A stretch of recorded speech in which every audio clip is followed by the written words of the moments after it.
सभी को नमस्कार। आज हम पढ़ने वाले हैं यही सच है जो कहानी है उसी से संबंधित महत्वपूर्ण प्रश्न। तो आज का पहला प्रश्न, यही सच है कहानी की लेखिका का नाम बताना है। यही सच है कहानी की लेखिका है वो कौन है? तो उत्तर रहेगा बी नंबर, मन्नू भंडारी। दूसरा प्रश्न, कहानी यही सच है का मुख्य पात्र कौन है? इसमें जो कहानी है यही सच है, इसकी मुख्य पात्र या उसका मुख्य पात्र कौन है? ऑप्शन आपके सामने है। तो इसमें मुख्य जो भूमिका निभाई है वो है दीपा की। तीसरा प्रश्न, दीपा का संबंध किन दो पुरुषों से है? यानी दीपा जो दो पुरुषों से प्रेम करती है वो दो पुरुष है कौन इस कहानी के अंदर? तो इसमें जो दो पुरुष है उसमें एक तो है संजय, दूसरा है निशित। पूरा नाम नहीं है, निशी लिखा हुआ है, निशित है उसका पूरा नाम। तो संजय और निशित है जिससे दीपा प्रेम करती है। चौथा प्रश्न, कहानी में संजय दीपा के जीवन में क्या भूमिका निभाता है? यानी संजय है उसकी भूमिका क्या है दीपा के जीवन में? ऑप्शन आपके सामने में। संजय है वह उसका वर्तमान प्रेमी है। उससे पहले, संजय से पहले भी वो प्रेम करती है दीपा, वो निश्चित से करती है, लेकिन वर्तमान में जो कहानी है उसमें जो संजय है वो दीपा का वर्तमान प्रेमी है। उसके बाद पांचवा प्रश्न, कहानी में निशी दीपा का कौन है? यानी निशी मतलब निशित है। जब भी निशी शब्द आए तो आप ये समझे निशी का अर्थ पूरा नहीं लिखा हुआ इसमें, निशित है। तो निशित दीपा का कौन है? तो निशित यहाँ क्या है, ये दीपा का पूर्व प्रेमी है। छठा प्रश्न, दीपा ने निशी से या निशित से अलग होने का निर्णय क्यों लिया था? ऑप्शन आपके सामने है। क्योंकि निशित है वो दूसरे शहर चला गया था। सातवां प्रश्न, दीपा वर्तमान में कहाँ रहती है?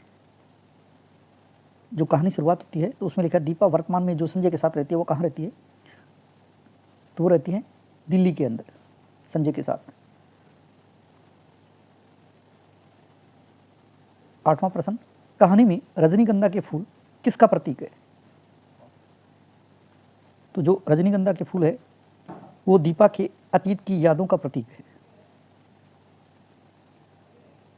नौवां प्रश्न, दीपा के अनुसार क्या प्रेम एक बार ही होता है?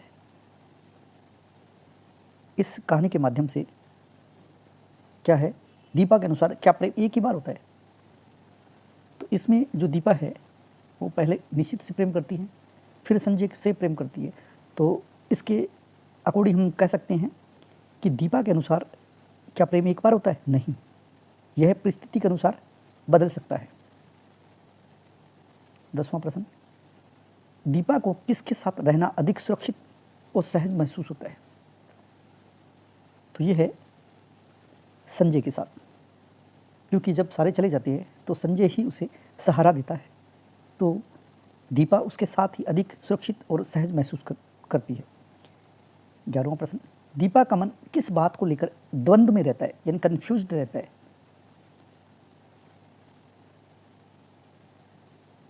तो वो अतीत के प्रेम और वर्तमान की सुरक्षा के द्वंद्व में रहती है। 12वां प्रश्न, कहानी की भाषा शैली कैसी है? यह जो कहानी है यही सच है, इसकी भाषा शैली कैसी है? मनोवैज्ञानिक और आत्मविश्लेषणात्मक है। 13वां प्रश्न, दीपा ने अपने अतीत यानी निशित को क्या माना है? तो निशित को उन्होंने, दीपा ने एक मीठी भूल माना है। 14वां प्रश्न, दीपा को अपने वर्तमान साथी संजय में क्या नजर आता है? क्योंकि दीपा पहले निशित से प्रेम करती थी, निशित जब चला जाता है कलकत्ता तो उसके बाद में वो संजय के साथ रहती है दिल्ली में, तो दीपा को अपने वर्तमान साथी संजय में क्या नजर आता है? तो वो है स्थिरता और सुरक्षा नजर आता है, यानी उसमें स्थिरता और सुरक्षा नजर आती है। 15वां प्रश्न, क्या दीपा अपने दोनों प्रेमियों के प्रति ईमानदार थी? वो किससे प्रेम करती थी दीपा, संजय से या निशित से? वह खुद भ्रमित थी वो अंदाज़ा भी नहीं लगा पा रही थी, जिसके साथ उस समय रहती, उस समय उसे यही लगता कि यही सच है।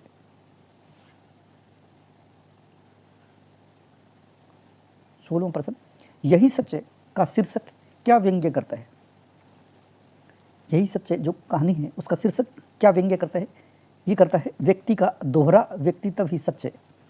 यानी वो दो तरह, यानी वो द्वंद्व में रहती है, उसका दोहरा व्यक्तित्व दिखाई देता है इसमें।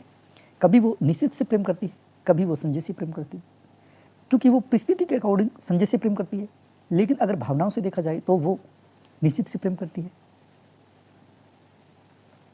दीपा की मानसिक स्थिति कैसी है? इस कहानी में यही सच है, इसमें दीपा की जो मानसिक स्थिति है वो कैसी है? अस्थिर है और द्वंद्वग्रस्त है।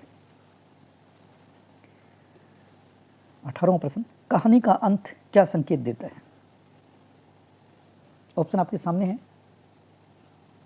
कहानी का जो अंत है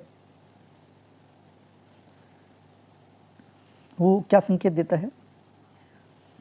दीपा के संजय के साथ अपने वर्तमान को चुनती है। अंत में दीपा है वो निशित को भूल के संजय को चुनती है, यानी दीपा संजय के साथ अपने वर्तमान को चुनती है, यही संकेत दिया है इसमें। 19 नंबर प्रश्न, दीपा को संजय के साथ रहने में किस बात का डर है? उसे किस बात का डर है? दीपा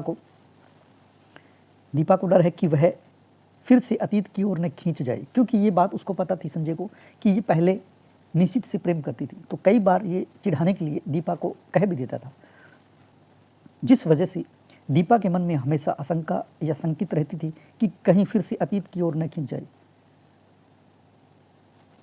20 नंबर प्रश्न, दीपा के चरित्र की मुख्य विशेषता क्या है?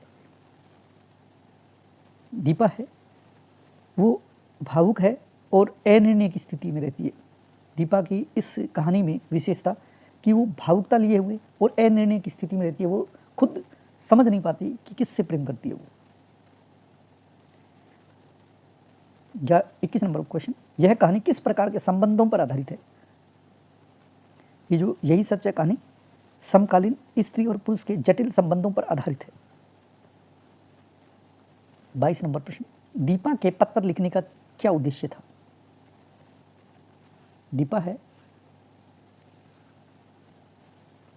दीपा के पत्र लिखने का क्या उद्देश्य था? वह अपने मन के बोझ को हल्का करना और स्थिति को स्पष्ट करना, ये दीपा के पत्र का उद्देश्य था। 23 नंबर प्रश्न, दीपा ने किससे अपना सच माना? दीपा ने किससे अपना सच माना?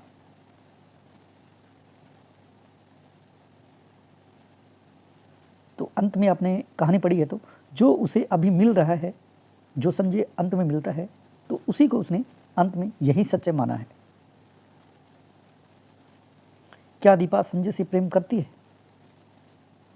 ऑप्शन आपके सामने है। क्या दीपा संजय से प्रेम करती है? हाँ, वह प्रेम के साथ साथ उसे अपनी आवश्यकता भी मानती है, क्योंकि उस समय जब सारे छोड़ के चले गए थे तब संजय ने उसका साथ दिया था, तो वह प्रेम तो करती है, साथ साथ में अपनी आवश्यकता भी उसे मानती है। आज का अंतिम क्वेश्चन, मन्नू भंडारी की यह कहानी किस दौर की है? यह जो कहानी है यही सच है कहानी 1966 में एक कहानी संग्रह था उनका, मन्नू भंडारी का, और कहानी संग्रह का नाम भी यही है, यही सच है। उसी में संकलित थी ये कहानी, यही सच है कहानी है। वो कहानी संग्रह कौन सा है? यही सच है कहानी संग्रह 1966 में उसमें संकलित की गई। और ये जो कहानी है यही सच है, यह मुख्य रूप से नई कहानी पत्रिका में प्रकाशित हुई थी। मन्नू भंडारी नई कहानी आंदोलन की एक प्रमुख हस्ताक्षर भी है, और यह कहानी उस दौर की शहरी, हम कह सकते हैं शहरी मध्यवर्गीय जीवन और प्रेम के द्वंद्व को चित्रित करने के लिए काफ़ी चर्चित भी रही। और इस कहानी पर, यही सच है, इस कहानी पर एक फिल्म भी बनी है, उसका नाम है रजनीगंधा। ये रजनीगंधा जो फिल्म है वो 1974 में बनी है, काफ़ी प्रसिद्ध भी रही। यानी यही सच है कहानी पर जो फिल्म बनी है उसका नाम है रजनीगंधा। और यही सच है कहानी है वो किस कहानी संग्रह से ली गई है? तो वो कहानी संग्रह है यही सच है। ये भी कहानी संग्रह का नाम भी सेम है, 1966 में प्रकाशित हुआ।